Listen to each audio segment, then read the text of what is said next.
আমি গঙ্গাসাগরের মানুষকে, মা বোনেদের, বিশেষ করে ভাইদের সকলকে, আমার সব তীর্থযাত্রীদের, এনজিওদের আমার অনেক অভিনন্দন, আমার ছোট ছোট বন্ধুদের জানাচ্ছি।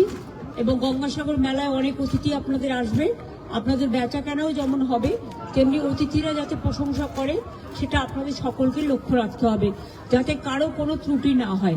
গঙ্গাসাগর মেলার জন্য পর্যাপ্ত পরিমাণে হাসপাতালের ব্যবস্থা, বেডের ব্যবস্থা, ডাক্তারের ব্যবস্থা, অ্যাম্বুলেন্সের ব্যবস্থা, আপনার বাসের ব্যবস্থা, সমস্ত বাস মানে একটাই সিঙ্গেল টিকিটে যাতায়াত করতে পারবে। আর 5 লাখ টাকা করে সবার ইন্স্যুরেন্স করা আছে, যদি কেউ দুর্ঘটনা কবলে মারা যায় বা কিছু হয় সেজন্য আমরা পুরো মেলায় যারাই আসে এবং তীর্থযাত্রী সহ, লোকাল লোক সহ, সাংবাদিক সহ, সকলের, অফিসার সহ সকলের একটা ইন্স্যুরেন্স আমাদের করাই থাকে। আর গঙ্গাসাগরের ব্যাপারে যে তীর্থকর ছিল বামফ্রন্টের আমলে সেটা আমরা তুলে দিয়েছি। সুতরাং আমরা মনে করি সবকিছু ভালো।